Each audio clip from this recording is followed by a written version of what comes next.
നമസ്കാരം. മലയാളികളുടെ lady super സ്റ്റാറാണ് Manju Warrier. താരത്തിന്റെ വാർത്തകളെല്ലാം തന്നെ വളരെ പെട്ടെന്നാണ് വൈറലായി മാറുന്നത്. മലയാള സിനിമയിലെ ഏക ലേഡി സൂപ്പർ സ്റ്റാർ എന്ന് വിശേഷിപ്പിക്കപ്പെടുന്ന മഞ്ജു വാര്യർ ഇന്ന് തെന്നിന്ത്യയിലെ തന്നെ ഏറ്റവും മൂല്യമേറിയ അഭിനേതാക്കളിൽ ഒരാൾ കൂടിയാണ്. മലയാള സിനിമാ ലോകത്ത് ശക്തമായ സ്ത്രീ കഥാപാത്രങ്ങളുടെ പ്രേക്ഷകരുടെ മനസ്സിലിടം നേടിയ നടിയാണ് മഞ്ജു. ഭദ്രയായും ഭാനുവായും കാവലെ ഭഗവതിയായും പിന്നെ പറഞ്ഞാൽ തീരാത്ത ഒട്ടനവധി അത്യുഗ്രൻ കഥാപാത്രങ്ങളാണ് മഞ്ജു ചെയ്തു വെച്ചിട്ടുള്ളത്. അന്നും ഇന്നും മലയാളികളുടെ പ്രിയപ്പെട്ട നടി തന്നെയാണ് മഞ്ജു. 15 വർഷങ്ങൾക്ക് ശേഷം അഭിനയത്തിലേക്ക് തിരിച്ചെത്തിയ മഞ്ജു വാര്യർ ഇന്ന് മലയാളികൾക്ക് ഏറ്റവും കൂടുതൽ ഇഷ്ടമുള്ളൊരു നടിയായി മാറിയതിന് പിന്നിൽ നിരവധി കാര്യങ്ങളുണ്ട്. മഞ്ജുവിൻ്റെ ഒരു സ്വഭാവ സവിശേഷത തന്നെ അതിനൊരു കാരണമാണ്. മഞ്ജുവിൻ്റെ പ്രേക്ഷകരോടുള്ള ഇടപഴകലും കാര്യങ്ങളൊക്കെ അതിനുള്ളൊരു കാര്യം തന്നെയാണ്. അത് മാത്രമല്ല, നിരവധി സ്ഥാപനങ്ങൾ ഇന്ന് ഇത്രയും വർഷങ്ങൾക്ക് ശേഷം തിരിച്ചു വന്നപ്പോൾ നിരവധി സ്ഥാപനങ്ങളുടെ ബ്രാൻഡ് അംബാസിഡറാണ് മഞ്ജു. സർക്കാരിൻ്റെ പല സംരംഭങ്ങളുടെയും ബ്രാൻഡ് അംബാസിഡറാണ്. പിന്നെ ആ ഒരു അംബാസിഡർ സ്ഥാനമൊക്കെ മഞ്ജു അലങ്കരിക്കുന്നുണ്ട്. അത് ഇന്ന് മലയാളികൾക്കിടയിലും ഇന്ന് മറ്റുള്ളവർക്കിടയിലും മഞ്ജു വഹിക്കുന്ന ഒരു സ്ഥാനം എന്ന് പറയുന്നത് അത് വലിയ രീതിയിലുള്ളൊരു പൊസിഷൻ തന്നെയാണ്.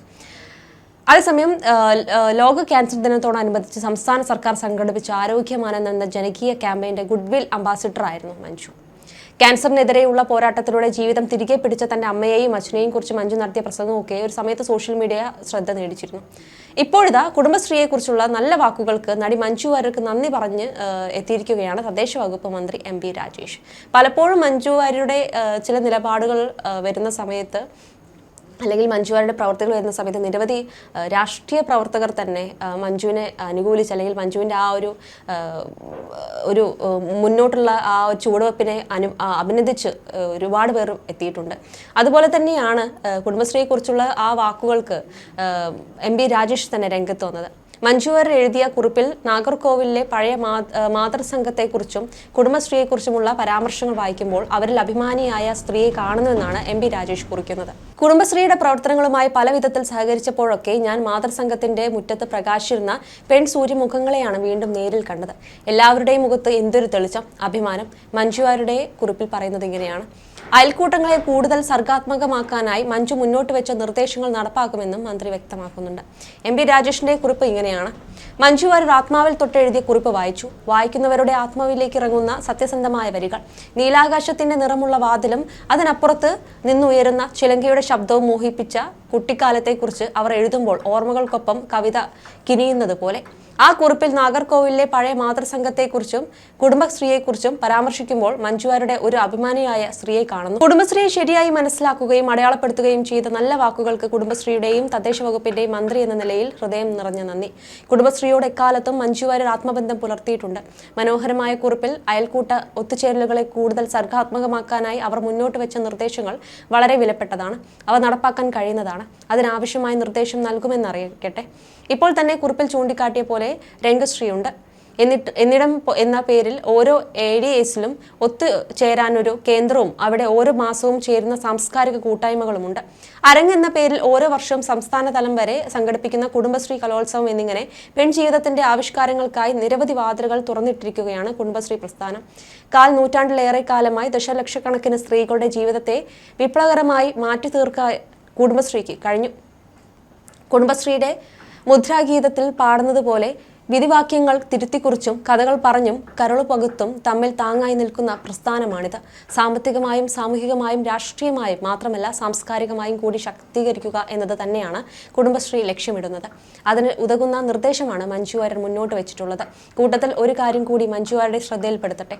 എൻ്റെ മണ്ഡലമായ തൃത്താലയിൽ അതിജീവനത്തിന്റെ പെൺവായന എന്ന പേരിൽ സ്ത്രീകൾക്കിടയിൽ പുസ്തക വായന പ്രോത്സാഹിപ്പിക്കുന്നതിന് വേണ്ടി വിപുലമായ പദ്ധതി കൂടി നടപ്പിലാക്കി വരുന്നു. തൃത്താല മണ്ഡലത്തിലെ ഗ്രന്ഥശാലകളുടെ സഹകരണത്തോടെ സംഘടിപ്പിച്ച ഈ പദ്ധതി വായനയെയും സംവാദങ്ങളെയും പ്രോത്സാഹിപ്പിക്കുന്നതിനുള്ള നിരവധി പ്രവർത്തനങ്ങളാണ് കഴിഞ്ഞ നാളുകളിൽ സംഘടിപ്പിച്ചത്.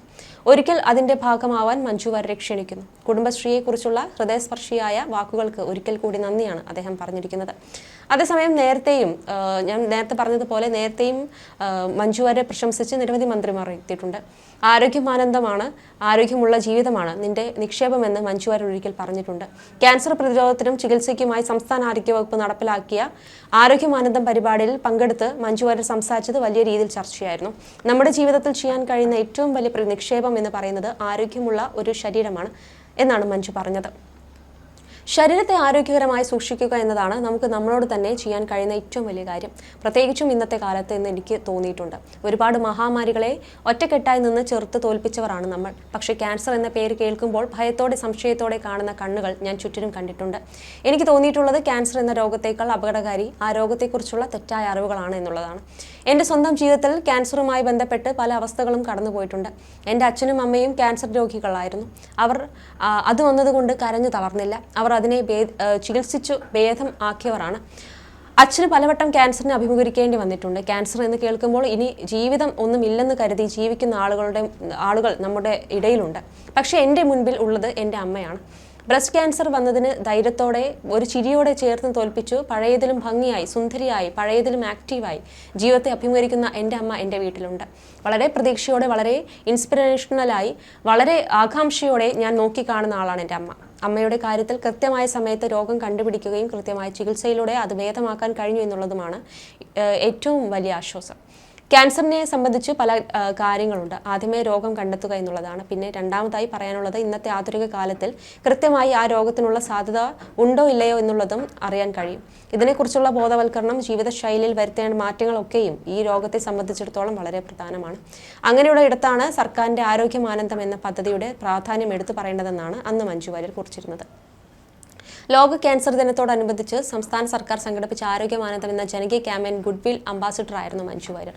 ക്യാൻസറിനെതിരെയുള്ള പോരാട്ടത്തിലൂടെ ജീവിതം തിരികെ പിടിച്ച തന്റെ അമ്മയെയും അച്ഛനെയും കുറിച്ച് മഞ്ജു നടത്തിയ ഈ പ്രസംഗം സോഷ്യൽ മീഡിയയിൽ വലിയ ശ്രദ്ധ നേടി. ഇതിന് പിന്നാലെ ആരോഗ്യവകുപ്പ് മന്ത്രി വീണ ജോർജ് ഫേസ്ബുക്കിൽ പങ്കുവച്ച കുറിപ്പും സോഷ്യൽ മീഡിയയിൽ വൈറലായിരുന്നു. ആരോഗ്യമന്ത്രിയുടെ പോസ്റ്റിന് മഞ്ജു നന്ദി രേഖപ്പെടുത്താനും മറന്നില്ല. വീണ ജോർജുമായി തനിക്ക് വർഷങ്ങളായുള്ള ബന്ധമുണ്ടെന്ന് മഞ്ജു വാര്യർ പറഞ്ഞിട്ടുണ്ട്. വീണ ജോർജിന്റെ ഫേസ്ബുക്ക് പോസ്റ്റ് ഇങ്ങനെയായിരുന്നു: ആരോഗ്യം ആനന്ദം, അകറ്റം അർബുദം, ക്യാൻസറിനെതിരെയുള്ള ജനകീയ ക്യാമ്പയിന്റെ ഉദ്ഘാടന വേദി. ബഹുമാനപ്പെട്ട മുഖ്യമന്ത്രി ഉദ്ഘാടനവും എന്റെ അധ്യക്ഷ പ്രസംഗവും ഗുഡ്വിൽ അംബാസിഡർ പ്രിയപ്പെട്ട മഞ്ജുവാരുടെ പ്രസംഗവും പ്രശസ്ത ക്യാൻസർ വിദഗ്ധൻ ഡോക്ടർ എം ബി പിള്ള സാറിന്റെ പ്രസംഗവും കഴിഞ്ഞ് ആശംസാ പ്രസംഗങ്ങൾ നടക്കുകയാണ്. ടാഗോർ തിയേറ്ററിലെ ബാൽക്കണിയിലുള്ള വലിയ ഓഡിറ്റോറിയം. പുറകിൽ നിന്നും 10 നിര മുന്നിലാണ് അവർ ഇരുന്നത്. തിരുവനന്തപുരം കോർപ്പറേഷനിലെ ഹരിതകർമ്മ സേനാംഗങ്ങൾ. മഞ്ജു എൻ്റെ അടുത്ത് പറഞ്ഞു അവർക്ക് ഒരു ഫോട്ടോ എടുക്കണമെന്ന് പറയുന്നു. ഞാൻ പറഞ്ഞു അതിനെന്താ, തീർച്ചയായും എടുക്കാം, അവരെ വിളിക്കട്ടെ. അതിന് കഴിയുമോ, ബുദ്ധിമുട്ടാകുമോ എന്ന് മഞ്ജു. ഞാൻ പറഞ്ഞു ഇല്ലില്ല. അവരെ കൈ ഉയർത്തി വിളിച്ചു. അവർ സ്റ്റേജിന്റെ മുൻഭാഗത്തേക്ക് ഇറങ്ങി വന്നു. അവരെ സ്റ്റേജിലേക്ക് കടത്തിവിടാൻ ഞാൻ അഡീഷണൽ പ്രൈവറ്റ് സെക്രട്ടറിയോട് പറഞ്ഞു. അവർ സന്തോഷത്തോടെ കയറി വന്നു. ഏറെ സന്തോഷത്തോടെ സ്നേഹാർദ്രതയോടെ മഞ്ജു അവരോട് സംസാരിച്ചു. സിനിമാ ചിത്രീകരണ വേളയിൽ പരിചയപ്പെട്ട ഒരു ചേച്ചിയും അക്കൂട്ടത്തിലുണ്ടായിരുന്നു. ചിത്രീകരണ സമയത്തെ പരിചയം വർഷങ്ങൾ കഴിഞ്ഞിട്ടും മഞ്ജു സ്നേഹത്തോടെ കാത്തു സൂക്ഷിക്കുന്നു. ചിരപരിചിതരെ പോലെ സന്തോഷം പങ്കിടുന്നു. സെലിബ്രിറ്റിയുടെ ഭാവമോ പരിവേഷമോ ഒരിക്കൽ പോലും ഇല്ലാത്ത പ്രതിഭാധനയായ അഭിനേത്രി. കൗതുകത്തോടെ ഓർത്തു. അതുകൊണ്ടാണ് പ്രിയപ്പെട്ട മഞ്ജു കേരളം മഞ്ജുവിനെ ഇത്ര സ്നേഹത്തോടെ ചേർത്ത് പിടിക്കുന്നത്. വീണ ജോർജിന്റെ പോസ്റ്റിന് നന്ദിയുണ്ട് മാം എന്നാണ് മഞ്ജു ഫേസ്ബുക്കിൽ കുറിച്ചിരിക്കുന്നത്. തിരുവനന്തപുരം കോർപ്പറേഷനിലെ ഹരിതകർമ്മ സേനാംഗങ്ങൾക്കൊപ്പമുള്ള ചിത്രവും താരം പങ്കുവച്ചത് ചർച്ചയായിരുന്നു. അതേസമയം എമ്പുരാന്റെ വിജയത്തോടെ മഞ്ജുവാരുടെ താരമൂല്യം ഒരു പടി മുകളിലൂടെ ഉയർന്നിരിക്കുകയാണ്. ദിലീപിനെ പോലും കടത്തിവെട്ടിയാണ് ഇന്ന് മഞ്ജുവിന്റെ യാത്ര. സിനിമയെ പറ്റി പല അഭിപ്രായങ്ങളുണ്ടെങ്കിലും മഞ്ജുവാരുടെ പ്രകടനം ഏവരുടെയും കയ്യടി നേടുന്നുണ്ട്. ഏറെ കാലത്തിന് ശേഷമാണ് കല്ലിൽ ഇത്രയും ശക്തമായ ഒരു കഥാപാത്രം മഞ്ജുവാർക്ക് ലഭിക്കുന്നത്. ആദ്യ ഭാഗം ലൂസിഫറിലേക്കാൾ എമ്പുരാനിൽ പ്രിയദർശിനി എന്ന കഥാപാത്രത്തിന് പ്രാധാന്യമുണ്ട്. മലയാളത്തിന് പുറമെ തമിഴകത്തും മഞ്ജുവിന് ശ്രദ്ധേയ വേഷങ്ങൾ ഇന്ന് ലഭിക്കുന്നുണ്ട്. 1 കോടിയോളമാണ് തമിഴിൽ മഞ്ജു വാങ്ങിയ പ്രതിഫലമെന്നും റിപ്പോർട്ടുകളുണ്ട്. ഇക്കാലയളവിനിടെ സാമ്പത്തികമായി മഞ്ജു വാര്യർക്കുണ്ടായ വളർച്ചയും എടുത്തു പറയേണ്ടതാണ്. വിലപിടിപ്പുള്ള നായികമാരിൽ ഒരാളായ മഞ്ജു വാര്യർ പടിപടിയായാണ് സാമ്പത്തികമായി വളർന്നത്. ഇന്നും ലളിതമായ ജീവിതമാണ് മഞ്ജു വാര്യർ ആഗ്രഹിക്കുന്നത്. ഏക ആഡംബര ലക്ഷറി കാറുകളോട് വലിയ താല്പര്യം താരത്തിനുണ്ട്. Mini Cooper, AC electric hatchback വാങ്ങിയ ഇന്ത്യയിലെ ആദ്യ സെലിബ്രിറ്റി മഞ്ജു വാര്യരാണ്. റേഞ്ച് റോവർ, ബെൻസ് എന്നീ കാറുകളും മഞ്ജു വാര്യർ കളക്ഷനിലുണ്ട്. ഇതിനു പുറമെ ലക്ഷറി ബൈക്കായ BMW R1250 GS-ഉം 21 ലക്ഷം രൂപ മുടക്കി താരം സ്വന്തമാക്കിയിട്ടുണ്ട്. 140 കോടിക്ക് മുകളിൽ ആസ്തി മഞ്ജു വാര്യർക്ക് ഇന്നുണ്ടെന്നാണ് റിപ്പോർട്ടുകൾ.